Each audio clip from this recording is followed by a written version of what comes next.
All right, we'd like to welcome NCCU's head men's basketball coach, 1996 CIAA Player of the Year, and author of a new book called The Worst Times Are the Best Times. LeVelle Moton, thanks for being on the show. Thank you guys for having me. So you guys have had a big year basketball-wise. You know, it's been incredible to say the least. You know, just where the program was and just the momentum that it's taken and the publicity and just the overall entire nation and pretty much embracing, you know, the other school in Durham. You know, now people know what the acronym NCCU stands for. And, you know, our kids, you know, they relished it. They embraced the fact. And, you know, we understood the power of national television. You know, out of all the NCAA tournament games, we played the last game on a Friday night in front of the world watching. So it was great. You also were dealing with a family emergency with your son. Right. So talk about those conflicting emotions that were. Yeah, it was.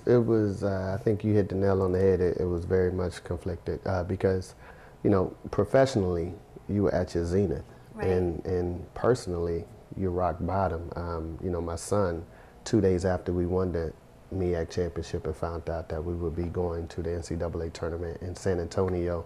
To be exact, you know, I found out that my son spilled a cup of coffee on his face, and you know, I went home and I had to rush him to the burn center at UNC, and it was just that pivotal moment in the hospital where we were scheduled to leave the next day, and I'm sitting here looking at my child, and I said, you know, I'm not going. I just made everyone aware that I'm not going, and it was painful. And finally, my wife just said, you know, you always teach these young men to be tough and respond to adverse situations, so you just need to apply it to yourself right now.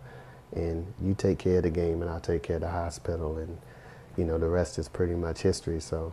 It's a pretty amazing wife you've got. Yeah, you know, I definitely, I guess the fellas pretty much say you outkick your coverage or whatever. Yeah. So I definitely did that. She's a tremendous girl, and that's what hurt even more. I wanted her to have an opportunity to experience, you know, the NCAA tournament, and that was kind of the fruits of her labor, because she was a woman that cheered me on when I was a middle school basketball coach. So there was like literally 5 people in the gym, and she was clapping for those kids, you know. So now I wanted her to have an opportunity to experience that, and she didn't.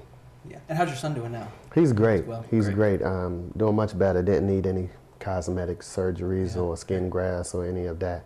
So he's just his pigmentation is healing on its own, and he's probably about 2 or 3 months away.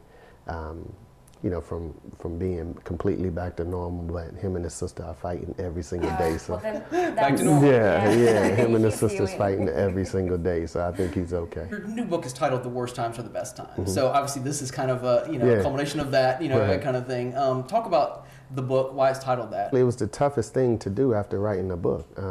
You know, one would think it's the chapters and the components of the chapters. That was pretty much easy because I was writing off my life experiences. And then once we finished the book, it was, okay, what's going to be the name of the title? And being a first-time author, I just thought it had to be some creative catchphrase. Came up with probably 10 titles, and they were all corny. And then Your mom said. yeah, my mom was, What was like, the worst look, one? Do you remember the worst one? I don't remember. He does remember. It was everywhere. I'll tell y'all off camera, but it was, I mean, there were some bad titles, man. And, you know, finally my co-author, Ed Robinson, said, listen, man, it'll come naturally. You know, don't try to force it. And, you know, one day I was just driving, and I just looked back at all the chapters, and it said, you know, I said to myself, the worst times are the best times in my life. And I called him, I said, what do you think about this? I don't really like, he said, yo, that's it.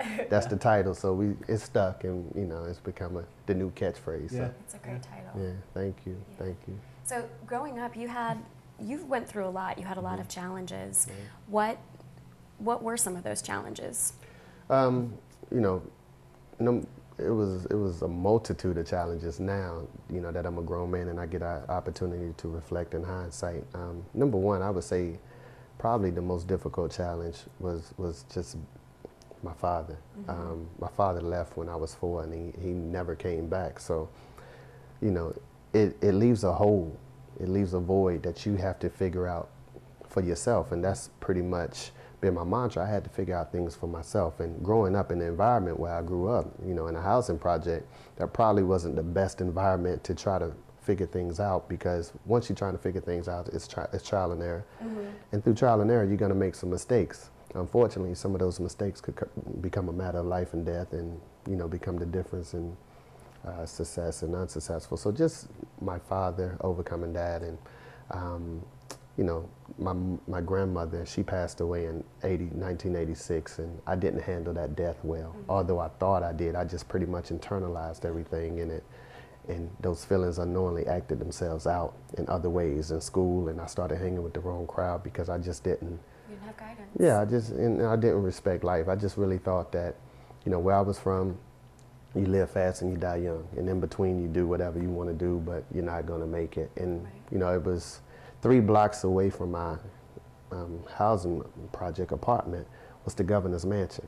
So it was like, it was, yeah, stark contrast. Yeah, it was one of the most conflicting things I had ever seen, where, you know, in 3 blocks away, you're seeing the most enormous house you've ever seen in your life, and it symbolizes everything about the American dream that you so-called desire. And then 3 blocks away, it was the harsh reality of where I was living. So, you know, fortunately, I had some incredible people who touched me, and some people that prayed for me, and my grandmother absolutely prayed for me, and you know, here I am. What are the main things that you think got you through?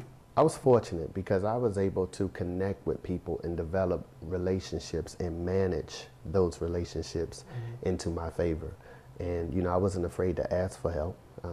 You know, when a boy's growing up without a father, he's gonna find a father figure. Oftentimes, you know, he's going to compromise that figure. But fortunately for me, I had the boys club, you know, and that place provided a safe haven for me. So it kind of kept me out of trouble.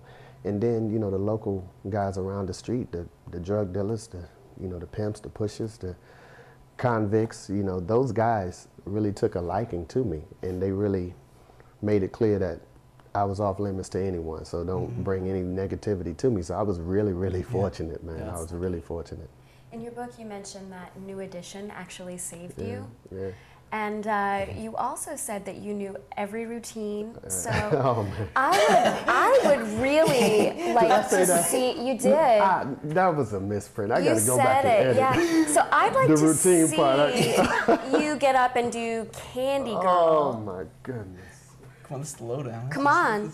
Did you call yourself Ralph? You said your name was Ralph growing up. I would do it, but we don't have the music. Oh, well. Do we? Acapella. Everyone's got. I'll get up and do it with you. I tell you what, I promise I will come back and perform. Lies. Lies. I promise. All right, so we have that on tape.